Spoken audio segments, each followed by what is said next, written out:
안녕하세요. 화학원 이 온라인 수업이 오랜만이죠. 온라인 수업에서 중요한 시험 문제에 대한 내용을 좀 다루고 있으니까 여러분들은 꼭 확인해 주시고 이번 수업 내용을 토대로 여러분들이 공부하는 데 있어서 좀 부족했던 부분들을 보충했으면 좋겠습니다. 수업 시간에 좀 설명이 안 됐던 부분들 그리고 좀 여러분들이 더 알아줬으면 좋겠던 부분들을 간단하게 알려주도록 할 거니까 여러분들 꼭 확인해 주시고요. 보시면 알겠지만 굉장히 짧은 강의로 진행될 겁니다. 그래서 반드시 여러분들이 복습을 통해서 이번 시험 때는 좀 나은 결과를 보여줄 수 있도록 보여주시면 좋을 것 같습니다. 자, 그래서 오늘은 4단원에 대해서 다시 한번 종합적으로 한번 얘기를 해보도록 할 거예요. 우선 첫 번째로 우리 화학 평형에 대해서 얘기를 할 건데,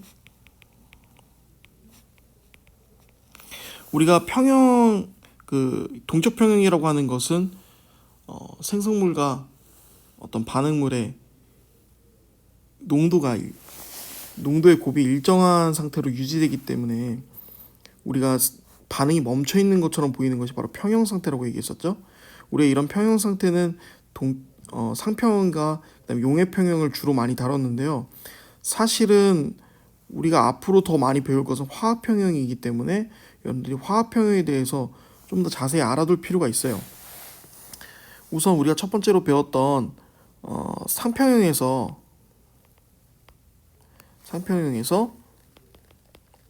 물이 수증기로 이렇게 변하는 상평형에 대해서 배웠었죠. 이때 우리가 응축 속도와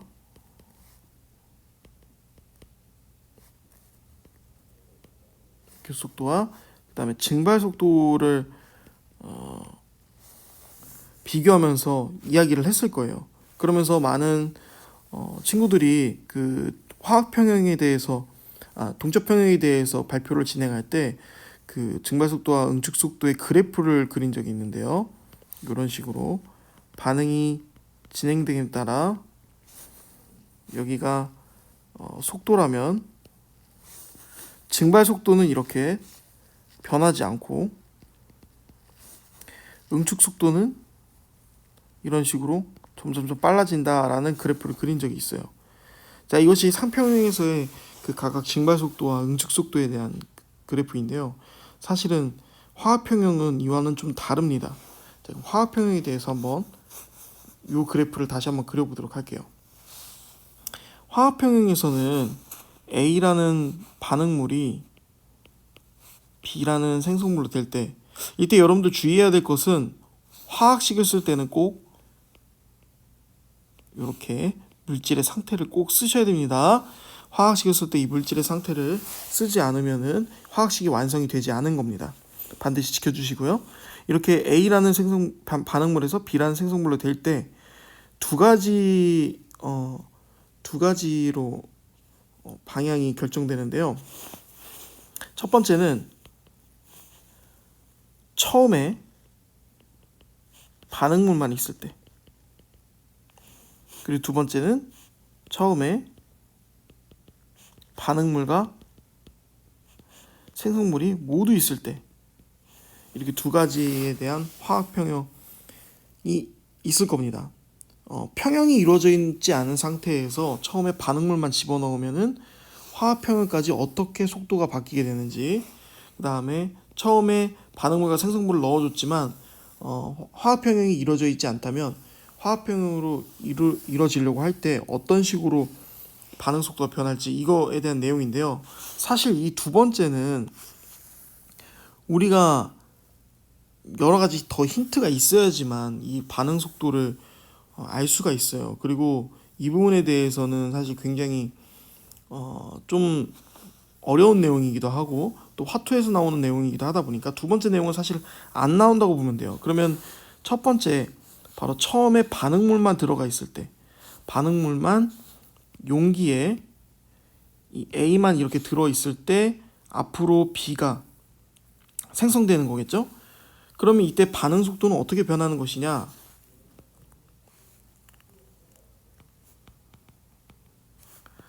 이렇게 속도가 있다고 한다면 우선 A가 B로 가는 것은 정반응이고 B가 A로 가는 것은 역반응이죠.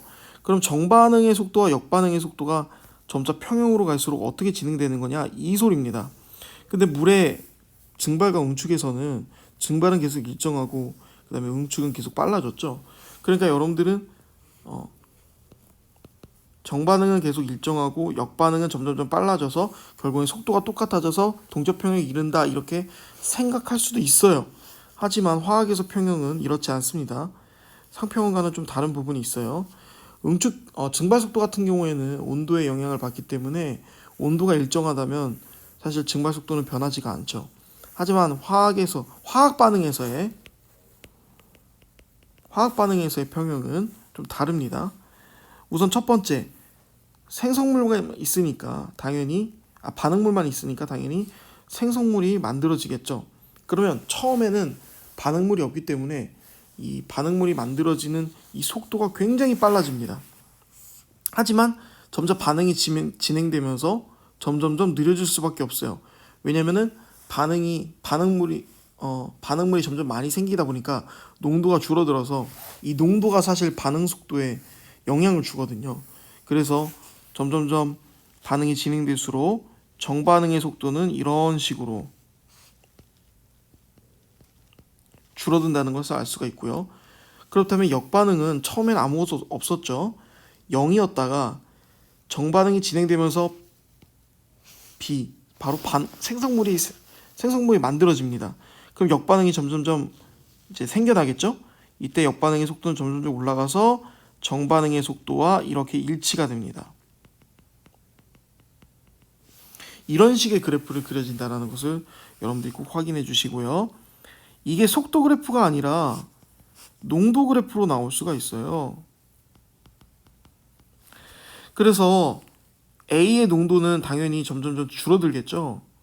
A의 농도는 점점점 줄어들 거고 그 다음에 B의 농도는 점점점 이렇게 증가하겠죠. 근데 A와 B의 농도가 같지 않을 수도 있다 이런 뜻입니다. 그리고 이런 그래프가 만들어질 수도 있어요. 이렇게.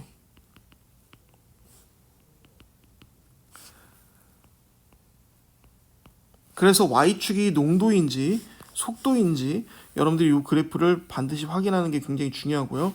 당연히 화학 평형에서 반응물과 생성물의 양이 같아야 된다라는 그런 원리나 법칙은 없으니까 여러분들 이 점에 대해서 반드시 주의해 주시기 바랍니다. 자, 그 다음 두 번째 내용인데요. 물의 자동 이온화에 대해서 좀 얘기를 해보도록 하겠습니다. 간단하게 얘기를 해보자면 물은 자동 이온화를 통해서 하이드로늄 이온과 그 다음에 수산화 이온을 내놓습니다. 이때 물은 하이드로늄 이온과 수산화 이온을 동등하게 똑같이 내놓죠. 그러니까 하이드로늄 이온이 조금 더 많아지면 이게 산의 성질을 갖게 되는 거고 수산화 이온이 조금 더 많아지게 되면 수산화 이온 때문에 염기의 성질을 갖게 되는 거예요. 그렇다면 이렇게 하이드로늄의 이온의 농도와 그 다음 수산화 이온의 농도는 같아지게 된다면 이때는 둘의 성질이 둘 다 나타나지가 않을 수가 있겠죠. 그래서 이것은 바로 중성이라고 할 수가 있습니다. 즉 중성이라는 것은 꼭 pH가 7일 때 중성이라는 얘기가 아닙니다. 중성이라는 것은 수용액 속에 녹아있는 하이드로늄 이온과 수산화 이온의 숫자가 똑같아질 때가 중성이라고 볼 수가 있는 겁니다. 온도에 따라서 pH가 달라지기 때문에 이 점에 대해서 굉장히 유의를 해주셔야 되겠고요. 그래서 하이드로늄 이온이 수산화 이온보다 많아지면 산성이 되겠고 그 다음 하이드로늄 이온이 수산화 이온보다 작아지게 되면은 염기가 되겠습니다. 요 사실을 여러분들이 반드시 좀 이해하고 있어야 되겠고요. 이게 첫 번째 우리가 자동 이온화에 대해서 얘기할 내용이고요. 두 번째는 강산이나 강염기에서 여러분들이 좀 알고 있어야 될 것들이 있습니다. 강산 강염기, 즉 우리가 고등학교 2학년 때 배우는 이 화학원에서는 항상 강산과 강염기만 다룹니다. 약산과 약염기는 거의 다루지 않으니 아주 가끔씩은 나올 수도 있지만 이 중화 반응이라든가 이런 곳에서는 무조건 강산과 강염기가 나오니까 여러분들은 이 점에 대해서 꼭 알아두시고요. 강산과 강염기는 특별한 특징이 있는데요. 바로 예를 들어서 HCl, 염산과 같은 경우에는 물에 집어넣으면 수소이온과 염화이온으로 100% 분리가 된다는 겁니다. 사실 100%라고 완벽하게 말할 수는 없지만 100% 가깝게 완벽하게 거의 다 해리가 된다라고 우리가 가정하에 풀 수가 있게 되는 겁니다.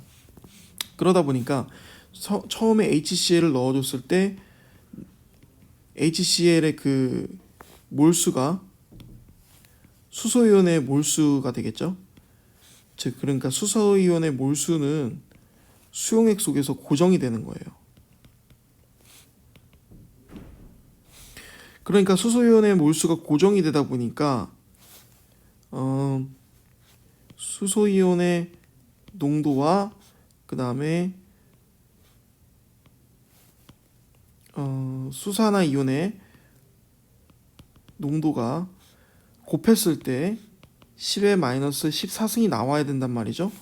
근데 이때 수소이온의 몰수가 고정이기 때문에 여기서 물의 부피에 따라 농도가 좀 바뀔 수 있겠죠. 어쨌든 수소이온의 농도가 결정이 되면 그 농도의 결정에 따라서 물이 자동 이온화를 통해서 이 수산화 이온의 농도를 결정한다는 겁니다. 그러니까 이게 첫 번째가 되고 이게 두 번째가 되는 거예요. 즉 수소이온의 몰수가 이미 결정됐다고 해서 수산화이온의 몰수가 결정되는 건 아닙니다. 예시를 이게 지금 이게 뭔 내용인지 잘 모를 수도 있는데 예시를 들어보자면 0.1 몰농도 HCl에서 당연히 수소이온은 0.1 몰농도가 되겠죠. 그렇죠? 그럼 몰수는 만약에 이때 100ml만큼 있었다고 한다면 몰수는 얼만큼 되는 건가요?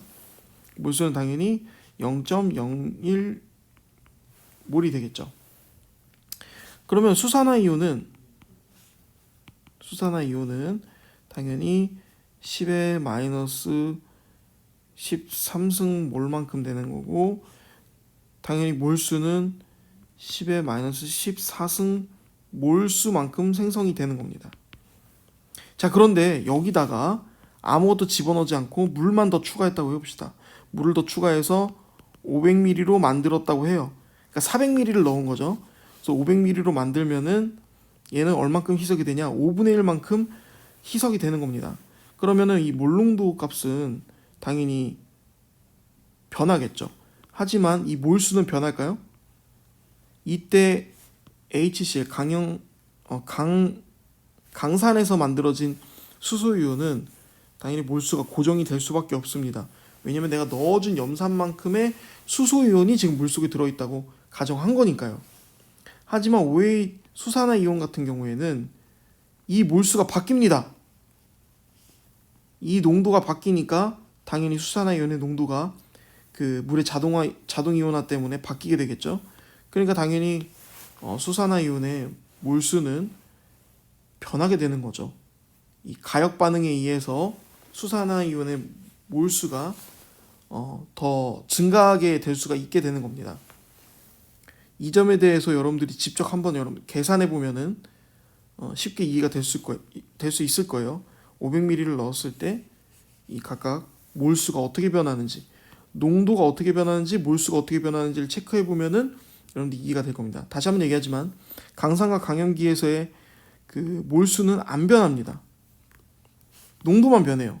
그러니까 당연히 반대쪽도 몰수 안 변하겠지라고 생각할 수 있는데 반대쪽에 있는 수소이온이나 수산화이온은 몰수가 변합니다. 이 점에 대해서 여러분들이 반드시 확인하고 넘어가야 될 것 같습니다.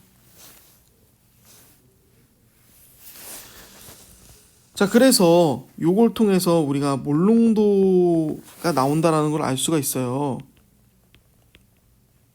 몰농도는 어떻게 구하는 거죠? 몰농도라는 것은 바로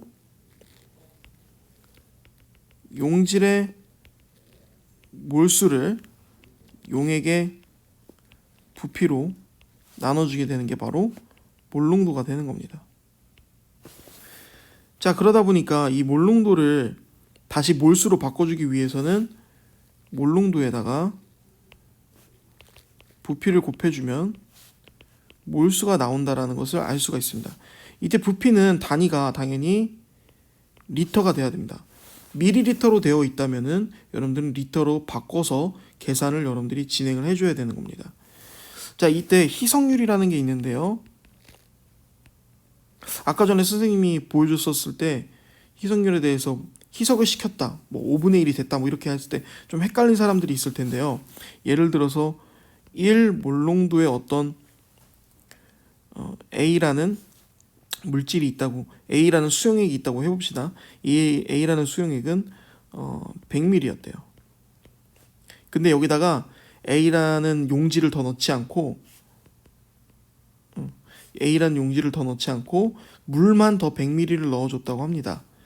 자, 그렇다면은 여기서 중요한 것은 뭐냐면 몰수는 안 변했다는 뜻이에요. 몰수는 안 변했다. 그러니까 몰수는 안 변했으니까 몰수를 구한 다음에 새로운 부피로 다시 나눠주게 되면은 새로운 몰농도가 나오게 되는 거죠. 자, 그러면 몰농도에다가 물수를 구해야겠죠. 여기다가 곱하기 0.1리터를 해주게 되면은 0.1몰이 나오게 됩니다. 다시 0.1몰만큼 있었는데 부피가 뭘로 변했다? 부피가 0.2리터로 변했어요. 그러면은 얼마가 되는 겁니까? 0.5 몰농도가 되는 거죠. 여러분들 이해가 되시나요? 자, 그러면은 이렇게 생각해 볼 수가 있는 거예요. 이거를 희석률을 요거 두 개의 공식을 합쳐준다면 몰농도 곱하기 나중 부피 처음 부피. 이때 리터가 아니어도 미리리터라도 단위만 일치시켜주면 단위가 위아래로 사라지기 때문에 이 값이 나온다는 거죠. 그러니까 나중 부피가 200ml였고 처음 부피가 100ml였으니까 얘는 2분의 1이 되는 거죠. 몰농도가 1몰농도였으니까 2분의 1을 곱해주면 0.5 몰농도가 되는 거죠. 이렇게 똑같은 값이 나오는 거 확인할 수가 있겠죠. 그러니까 이렇게 해주면 바로바로 여러분들이 얼만큼 희석이 되는지 알 수 있다라는 거예요. 그러니까 이렇게 몰수를 구하고 그 다음에 다시 한번 또 몰농도를 구하는 이런 번거로움 없이 나중 부피와 처음 부피의 그 비율만 알고 있다면, 처음 부피가 나중 부피가 증가했거나 감소했다면, 증가하면은 당연히 더 묽어지게 되는 거고 감소하면은 더 진해지게 되는 거죠. 근데 보통 우리가 물만 날려보내긴 힘들거든요. 그래서 보통은 물을 더 넣어줘서 희석시키는 그런 내용에 대해서는 많이 나오지만 뭐 증발을 시켜서 농도를 진하게 만들었다 이런 내용은 거의 나오지 않으니까 여러분들이 꼭 확인을 해주셔야 될 것 같고요. 이런 것들을 응용해서 이 문제들이 나올 수 있다는 점 여러분들 꼭 알아두셨으면 좋겠습니다. 마지막인데요. 마지막으로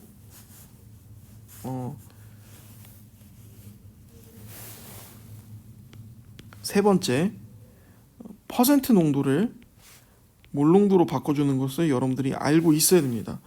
이거는 몰농도 부분에서 배웠는데 여러분들이 또 혹시나 많이 잊어먹었을까봐 다시 한번 알려주도록 하겠습니다. 퍼센트 농도는 용액의 질량 그리고 용질의 질량 곱하기 100이 바로 퍼센트 농도였어요. 그럼 이걸 몰농도로 바꿔주려면 용액의 질량을 용액의 부피로 바꿔줘야 되고 용질의 질량을 용질의 몰수로만 바꿔주면 되는 거예요. 자, 용액의 질량을 부피로 바꿔줘야 된다. 자, 이게 무슨 뜻이냐면은 밀도를 여러분들이 알아야 되는데 밀도는 부피분의 질량이죠. 그러니까 즉 질량을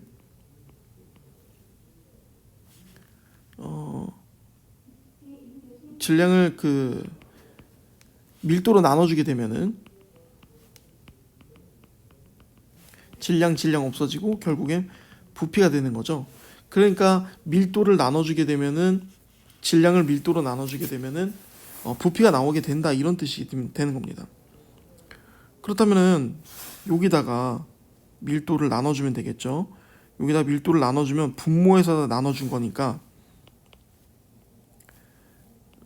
이렇게 밀도가 D로 표시합니다. D를 분자 쪽에다가 곱해주면은 나눠주게 되는 거죠. 그러면 당연히 용액의 질량이 부피로 바뀌는 것을 알 수가 있습니다. 이때 보통 질량이 그램 퍼 밀리리터로 나오는데요. 이때 밀리리터로 바뀐단 말이죠. 밀리리터로 바뀌니까 이 밀리리터로 바뀐 부분을 다시 리터로 바꿔줘야 될 필요가 있습니다. 그러니까 밀리리터가 지금 결국엔 분모 쪽에 있는 거죠. 분자 쪽에다가 밀리리터를 곱해주는데 1000ml가 1리터니까 이런 식으로 곱해주면 된다, 이런 뜻이에요. 그리고 다시 여기다가 곱하기 용액의 질량인데요. 용액의 질량에다가 우리가 분자량으로 나눠주게 되면은 어떻게 되는 겁니까? 분자량으로 나눠지게 되면은 몰수가 나오게 되는 거죠. 그래서 이렇게 분자량을 분모에다가 곱해주면은 이 값이 나오게 되는 겁니다. 근데 여기서 끝이 아니라 이게 퍼센트 농도란 말이죠. 그러니까 퍼센트 농도에다가 이 100이 곱해져 있다는 것을 명심해 두고 100을 나눠줘야 되는 겁니다. 100을 나눠주게 되면은 결국에는 이렇게 나오게 되는 거죠.